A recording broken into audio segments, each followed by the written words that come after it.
before he knows it, he finds himself in the midst of the most terrifying motley crew of middle school girls you ever laid your eyes on.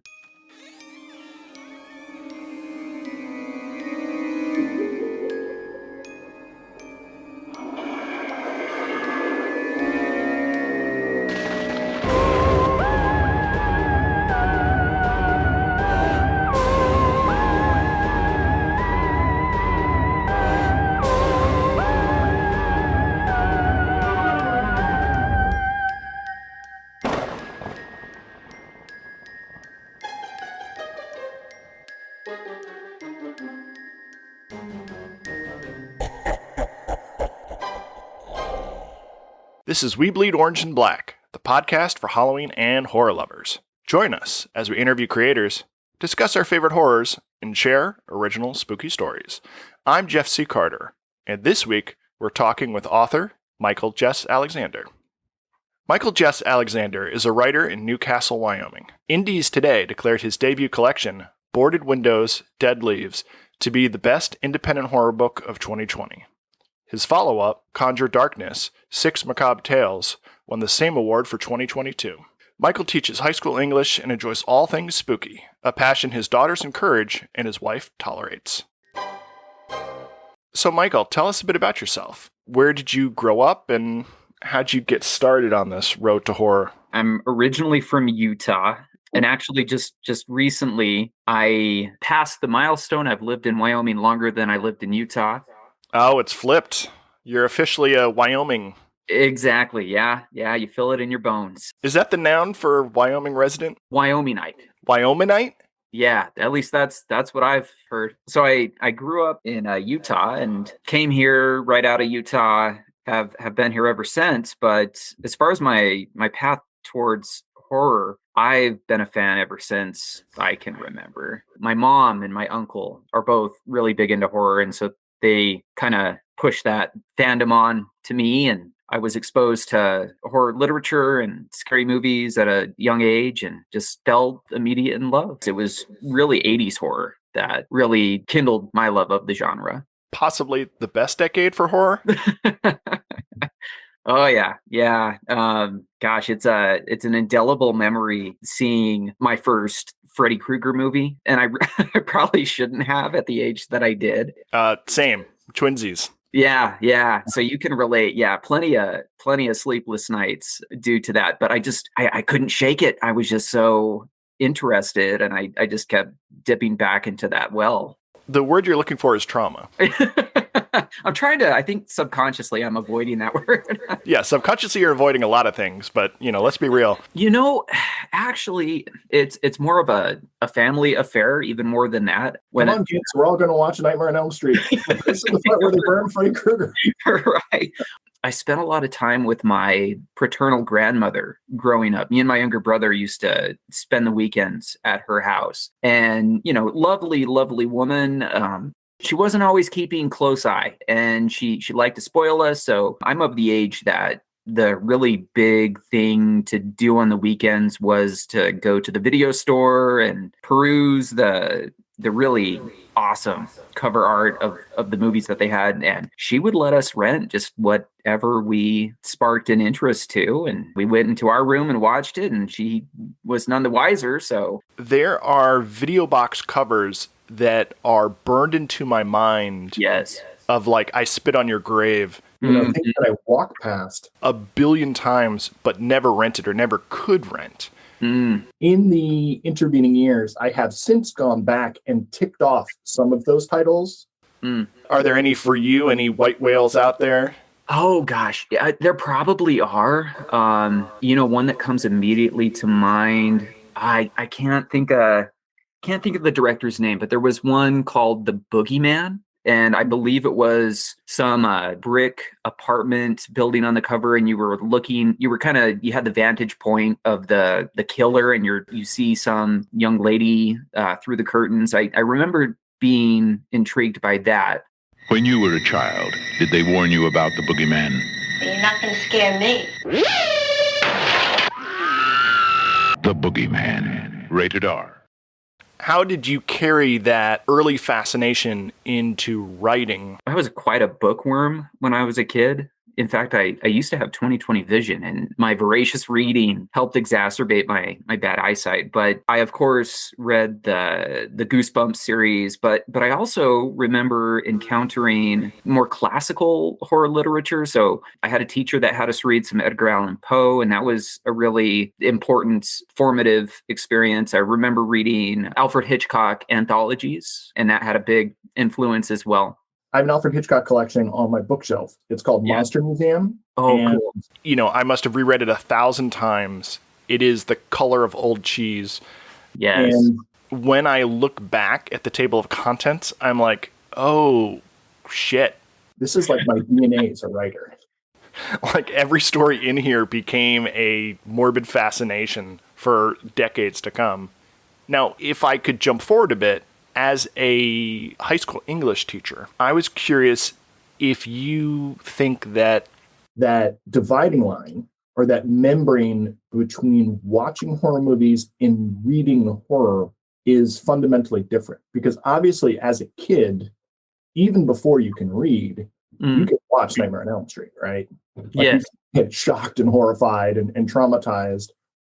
Whereas when you go to the Scholastic Book Fair and you pick up that first copy of Goosebumps, that is a volitional activity where you're forming all the imagery yourself. Mm. And you're sort of imprinting on it and it's imprinting on you. Do you think it's the reading horror books that captures people? Gosh, that is a really good question. And I've thought of that. I think that they're not as dissimilar as one might suspect.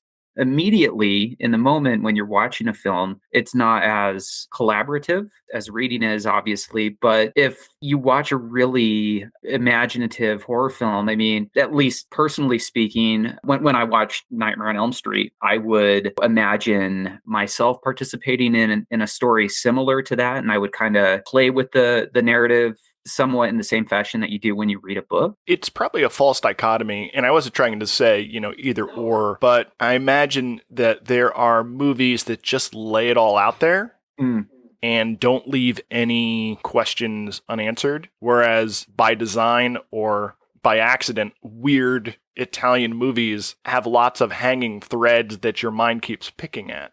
Yeah. Things like Nightmare on Elm Street, where it is surreal and deals so much with dreams, I can see it easier to insert yourself into that narrative or to dwell on it. Whereas certain stories, be they film or literature, just leave nothing to the imagination. Yeah. I can actually remember when I was younger and I was just kind of playing around with writing my own fiction. And that was a lesson that I actually kind of struggled a bit to learn. Don't spoon feed the audience, allow the audience the ability to connect the dots. Don't bury them under unnecessary exposition and detail. I do wonder if my indulgence in watching lesser horror movies may have stunted me in learning that lesson, because that was a lesson that I kind of had to learn. And you want to try to show, not tell, and leave it a little open-ended. Well, luckily we can lay that blame squarely at the feet of your uncle and your mom. Yeah, sure.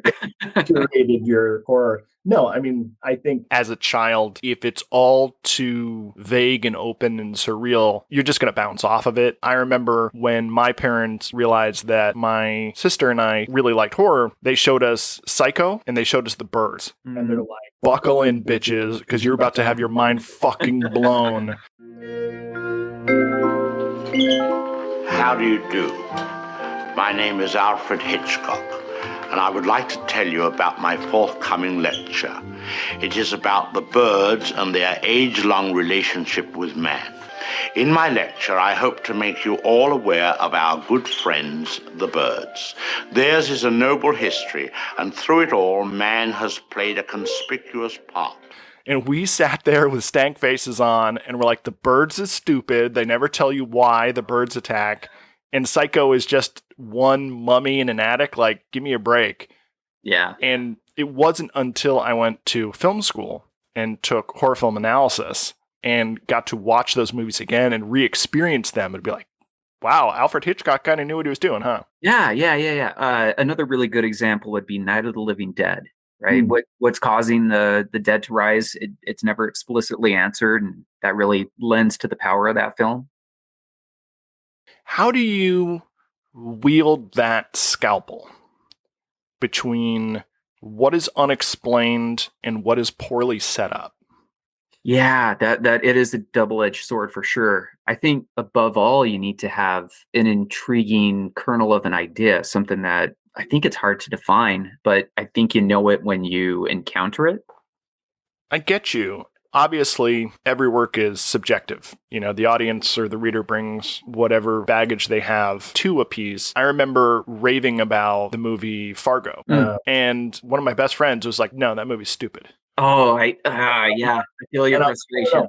it's all going on under the surface. It's a film noir that they've scrubbed white and clean, and there's all these little hints of the corruption bubbling up underneath. And the main character, the pregnant policewoman, she's there full of hope, and she refuses to engage with that darkness. That makes her an anti-noir character. And he's like, no, it's just dumb. It's just a bad movie. And I was like, okay. All right, agree to disagree. Yeah, your friend was wrong, but I'll let him know. So I know this is a rabbit hole that's probably going to get cut. This is something I've been ruminating on. This idea of aphantasia that is becoming more widely known through social media. There are people who are saying, when you were told to picture an apple in your head, is it a bright red apple that is reflecting the glimmer of the window outside, and can you see a brown spot, and can you rotate it in your head? And there's some people who are saying, I don't even see an apple. I'm familiar with this. And shortly on the heels of this revelation, other people jump in and say, well, do you hear voices in your head? Do you hear dialogue? Do you hear people talking to each other? Or worse, some kind of internal critic or editor who is constantly nipping at your heels and naysaying everything about everything you do. And there are other people who are like, I don't hear anything in my head. Now, obviously, these are people who can function as adults, but I wonder, and this sounds like some horrible new bigotry I'm trying to spread. I suspect like crypto bros are a little closer to the end of this spectrum where they don't imagine things, they don't hold on to art or moments of beauty. They just have a mind for bouncing equations. They have no Jiminy Cricket. They have no Jiminy Cricket. We know so little about consciousness. And I wonder if how people perceive stories is based in part on aphantasia and stuff like that. I can imagine people who never really got turned on to reading may have aspects of aphantasia, and maybe they'll really spark to audiobooks. Yeah. I know there are visual artists who have aphantasia, and they compensate. They will put an example of the thing they want to draw in front of them, and then they can refer to it. I wonder if that's something that shifts over time, if our culture and the things we engage with or are fed can alter levels of aphantasia. Was there a time where, as a species, we were more imaginative, where we were more engaged with mythology or animism? I have no idea. We may never know. But as a writer who tries to, as Stephen King would say, use this strange form of telepathy to get what's in my head into your head, I find that very interesting. This is maybe adjacent to the topic that you broached, but I'm really very interested in personality type, gaining a deeper appreciation for the differences in demeanor and temperament has really, I think, been very beneficial, not just as a writer, but just as a human. And as a teacher. Yes, absolutely. Absolutely. There's a reason why mainstream culture is appreciably different than more niche genres. And horror is certainly, it's got a sizable audience, but I think it's more niche than other types of art and types of culture. And I've come to terms with that. If I were really cynical and if I were purely interested in monetary gain or a wider audience, maybe I would force myself to adopt and work within a more mainstream genre, but it just doesn't appeal to me. And I think that that's okay. I recognize that when I write what I write, I'm writing it to a relatively limited audience. And I'm not trying to pick on anybody by using this example. It's just the first contrary example that comes to mind. But those who would rather watch Keeping Up with the Kardashians are welcome to do so. Everything I know about the Kardashians, I've learned against my will. Same. Whereas for many years, bookstores didn't even have a horror section. Yeah. Horror audiences need to go looking. They search things out. And there are different attitudes amongst horror fans, but by and large, they are looking to find something to engage with. They are not just sitting back and passively getting horror content shotgunned at them.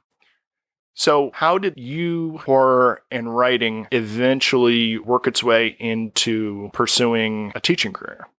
There's the obvious connection. I teach English. That gives me an opportunity to share an appreciation for written communication and literature with my students. Have your students ever read your books? Yeah, some. Were they afraid to come to school the next day?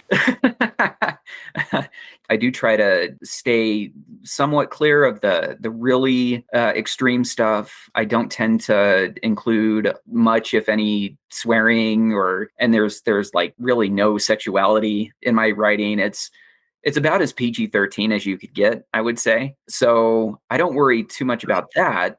I don't struggle with the writing. I do struggle with marketing and really putting my work out there. It's just, I'm kind of a low-key individual. I don't sell my writing to my students. I feel like, you've got a captive audience. Literally a captive. I know. They can be your street team. They're all on social media, right? You could turn them all into little TikTokers. Yeah, maybe. I don't know. I guess that answers my next question, which, have you ever assigned one of your stories in class? I did for the first time. I did last year. Did you assign Chatterbox to an annoying student? Actually, I think it was my coworker's idea. I did have them read all of Boarded Windows Dead Leaf. So they did read Chatterbox. Mission accomplished. Nobody took it personally. I was a little worried. I was like, is this what you really think of us? And you know why, right? The people who talk too much, like the antagonist in Chatterbox, they never know they're the ones who talk too much. Oh, of course. Yeah, you're right. You can always openly blast a group because the worst actors amongst them will never think that they are the worst actors. They'll turn around and be like, yeah, everyone's talking too much. Yes, that is so funny. And it's funny you mentioned that. My students are studying Shakespeare currently, and we actually talked about how he did the same thing. Criticized people who had absolutely no clue that they were being criticized. I guess things never change, really. Right, yeah. I know some writers leave school and tend to lose touch with how teenagers act or speak. If you don't have teenagers of your own, you seem to be in a unique position to write really believable teenage characters. Are you ever tempted to write some YA or stories that feature teenage characters? Certainly. I absolutely adored R.L. Stine growing up and Bruce Coville. And, I read my fair share of young adult fiction, but I also have two daughters and they are 6 and 11. And my 11-year-old has read a lot of my stuff. I would like to write something that's more deliberately geared to her age. Can you remember your favorite edition of Goosebumps? I was a fan from the get-go. I think I read them primarily in sequence. They came out, I believe, when I was in elementary. So I started with Welcome to Dead House, and it was just off to the races. And that's what ruined your eyes? Yeah, pretty much. It was worth it. 1,000 Goosebumps books in a row. I would love to get into your first collection, Boarded Windows and Dead Leaves. One of my favorite stories in the collection is Chatterbox. Can you speak to that a bit? Another huge inspiration growing up was Tales from the Crypt. Tales from the Crypt. I'm a huge fan. I think it's an underappreciated genre. And I think one reason for that is that it's hard to do decently. But that is, I really love horror comedy. And I think that they actually have a lot in common, that a twist horror story is it has the same basic structure as a joke, right? You got the build up and the payoff to the joke. Chatterbox in particular, I do try to avoid writing myself into a corner with an insurmountable plot hole. But that was one where I pantsed it. I just kind of wrote that here and there, and what you have in the book is what I wound up with. As we've alluded to, Chatterbox is about an over-talkative student. Were you able to pants this because this was an issue you were grappling with? Yes, I'm not a fan of, I'm trying to put this diplomatically, but over talkativeness, I guess, if I'm going to depersonalize it. And especially, teaching teens, it's that can be a challenge at times. Incredible story. Thank I you. highly recommend it. The other one that totally floored me was Accident at the Laboratory.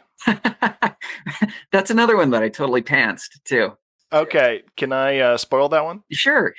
So it's a story about a man working in a laboratory, and he's working with some kind of high energy laser, and it slices off the top of his skull. But it is such a fine cut that he can hold his head in place. He's trying to get to his phone. He's trying to get out of the laboratory, but he's deathly afraid of moving because A, he doesn't want the top of his skull to come off. B, he knows that eventually this fine cut will heal over. And it's just that suspense of, can he do what he needs to do without jostling his head? It was so wonderfully realized and such an original idea. I absolutely love it.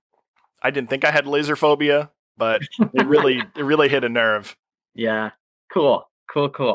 Thank you. Yeah, those are definitely two of my personal faves as well. And a third story from your first collection, In the Hot Seat. I knew you were going to say that. That's exactly the one that I had in mind. A little closer to what we were talking about with open-ended plot threads, or a story that starts in one place and leads in a very different place. I really felt that one compelling. In the Hot Seat was more of a non-linear plot. Yeah, two stories that kind of converge. Yeah, that was so interesting because it was a nested story, but even within that story, there were story hooks that didn't get explained. The fact that the woman's family goes off to see a mesmerist show, and you think, oh, okay, well, I've read weird fiction. I know, obviously, this is all going to be about mesmerism. And it's nothing about that. And it circles back to their own dark past as a family with their wayward son. Just the way that story comes together in such an odd way was very compelling. That's actually my favorite of the bunch. And I just really like how it does come together. I wanted to jump in on your mention of Tales from the Crypt and that formula or that structure and how it relates to your first collection. One of the things we do on this podcast is my co-host Ryan and I also review old TV horror anthologies. Being a monster kid, I remembered all the Tales from the Crypt with vampires and werewolves and ghouls and mummies. Going back as an adult, it's all just cheating husbands and cheating wives. Yes.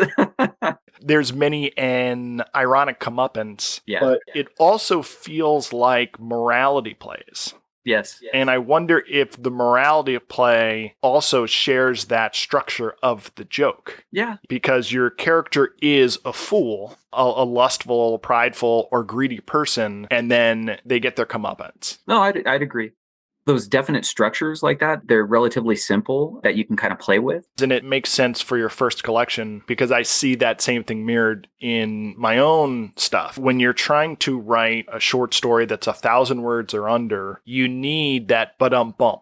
And if you're an outliner like I am, you're like, okay, I know where the ending is, so the beginning has to be very different. Or I have my beginning and I need to make sure that there's a strong twist to justify you committing to such a short story. It is such a short ride, you got to make sure there's some whiplash. Yeah. Because if there's no whiplash, you're just going from A to B and it's not worth the ticket. The overall theme or approach to your first collection that came out in 2020 seemed to be focused on the time-honored tradition of ironic reversals. Whereas I perceived the theme of your second collection, Conjure Darkness, 6 Macabre Tales, to be about manipulation and godlike forces. Quite a departure, more weird, a lot more open-ended. I have to wonder, since your first collection dropped in 2020, how many of those stories, or at least those themes and influences, were pre-COVID, and how much of Conjured Darkness with these godlike forces to which your characters are utterly powerless. There's such a running theme of powerlessness in your second collection. Was that inspired or influenced by COVID, the pandemic? Oh my gosh, yeah, totally. That is awesome. I my hat's off to you, sir. Boarded Windows is completely pre-COVID, and I would say Conjured Darkness with I'd say it's maybe 85% written during COVID. So yeah, yeah, absolutely, definitely had that on my mind as everybody did, but that is a definite influence for sure. Yeah, I can only imagine that it's present in my own writing and that we can see waves of this rippling out through culture and pop culture for decades to come. Yeah, you're the first to pick up on that. That I am kind of a little bit gobsmacked by that. That's awesome. In Trapdoors, it's this first-person epistolary journal about someone detailing this phenomenon. It is a detached, almost dry recollection. Things that are happening around the world to other people, detailing these events that are shaking the world until eventually it comes for them. This kind of felt like a Junji Ito story. Oh yeah, yeah, I could see that. Based on the firsthand account, the unexplained nature of these trapdoors that are just sucking people into this empty space.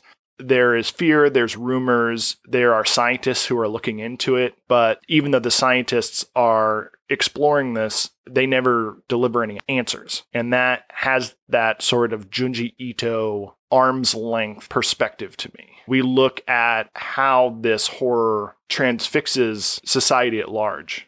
Yeah. And how people kind of just get on with their... Yes. Yeah. But yeah, that's exactly it. You know, I know Stephen King likes to talk about the mundane nature of small town evil. Mm-hmm. This is sort of the macroscopic version of that, which is the mundane horror of global catastrophe. Yeah, and I think that tried to take that approach with the collection as a whole. And I think you see that in a lot of the settings. The settings are all pretty everyday, mundane, apartment buildings. And I think that that's also a natural consequence of being stuck at home during COVID. Yeah. You're looking at your four walls and you're like, okay, how about a horror story? Do you think this changed your vibe as a horror writer into more weird fiction? Was this a more experimental approach? I did try to flex a little bit outside of that, not too much, because I have no great pretensions. Again, I wanted to try something a little different. Are you working on another collection? The story that I want to get put together, it's actually inspired by the earliest reoccurring nightmare that I had that I can still remember. It's something that stuck with me, and I've long wanted to turn it into a story, but it was so bizarre that it was kind of elusive in that sense. But I finally, I think I kind of figured out how I can do that. I'm a little excited about this one. I think there's some potential. That sounds really exciting, especially in relation to what we were talking about with tackling surreal, open-ended, trashy Italian horror or Kruger-esque dreamscapes. There's an old saw, which is no one wants to hear someone talk about their dreams. I reject that. Yeah, I think dreams are fascinating. And I always want to hear people's dreams. It was partially inspired, oddly enough. We've kind of come full circle. It was semi inspired by Tales from the Crypt, the TV show. So you have that really lovely intro where the camera goes up the hill and approaches that miniature house. And so in my dream, it started with that perspective, moving through a cemetery and going towards this dilapidated house in the middle of the cemetery. And everything is really drab and just kind of washed out. It's like very gray. And then it cuts to a group of individuals, myself included. We're inside this house, and we're all huddled on this wireframe bed. in this really drab, empty room. And the hook of the dream is we need to avoid what's under the bed because it's not a creature or anything of that nature, but it's something more akin to a black hole that's under the bed. And I was clearly, dealing with fear of death and non-existence. But as the dream progresses, individuals will fall off the bed and get sucked under into this black hole, and it doesn't just eradicate them, but it just rips them from existence. So we know that somebody has fallen victim to this phenomenon, but we can't remember anything about them. Wow. And so yeah, That's like the double duty of death plus obsolescence, yeah, or dementia, true oblivion. Ooh, that is weighty. I like that a lot. yeah, I mean, it scares me now just talking about it in summary. right. That is awesome. All right, are you ready to transition to some Halloween questions? Sure, by all means. Do you have any specific memories of trick-or-treating?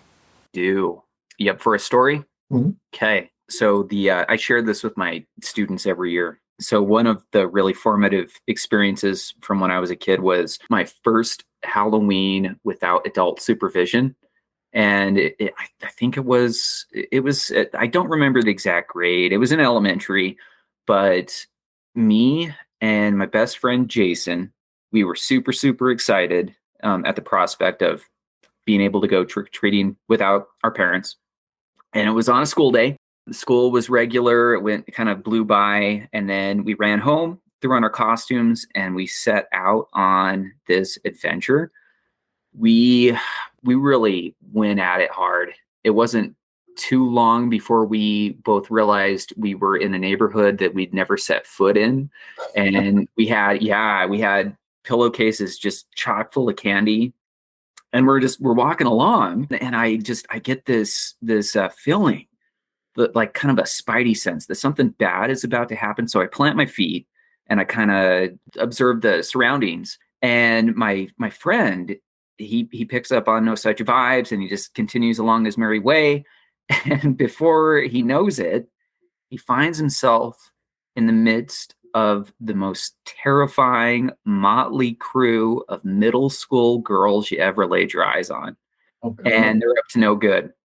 So they're pushing him around, and they're calling him names, and I'm observing from a safe distance, and they knock him down and they take his candy, and my good friend instincts finally kick in. So I go up to him and I help him up, and poor Jason, I say, I didn't say it quite like this, but I essentially said, the night's still young, Jason. Let's not let this define our first Halloween without our parents. So I give him some of my candy, and we continue trick-or-treating, and bless him, that's exactly what we did. We recouped his losses. But it was like pitch black, and we were like so far away from our house, and we realized, oh, we need to book it home or we are going to be in so much trouble. My poor friend, there was a construction site that separated us from his backyard. And he's the one that proposed the bright idea of taking that shortcut. I let him go first. It's poorly lit. We came up to this divot, in this linear divot. It like ditch is too grandiose a term. And he, without thinking, just hops into this ditch or divot. And it turns out that it's actually a trench, and it appeared shallow in the poor light, and it's full of this thick, muddy water. And he can't swim, so he's flailing wildly, and I'm laughing, and he's flailing, and I eventually remember to be a good friend, and I help him up, but his candy is like just all waterlogged and wasted. He managed. This is not hyperbole. This is exactly how it played out. To this day, I don't know how he managed to do this, but he fell into a second trench before we got home. But that was my first Halloween without adult supervision. And my poor friend Jason, he ended the evening just wet and miserable, and I wasn't willing to part with any more of my candy. And yeah, quite an experience. Magnificent. That is awesome.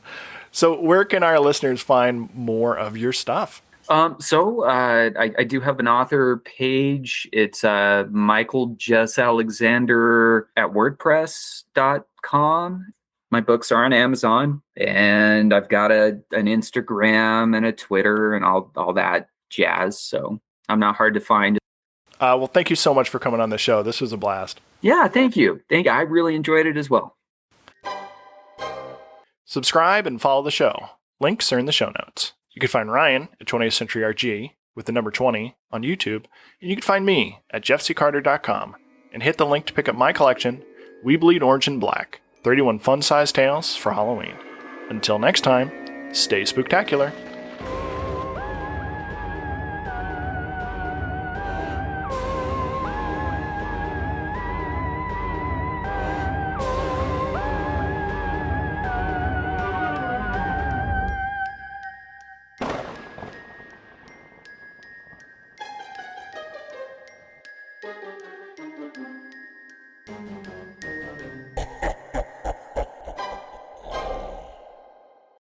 There has to be some element of craft there that we can pin to a board like a butterfly. And I'm not letting you off this call until you answer it.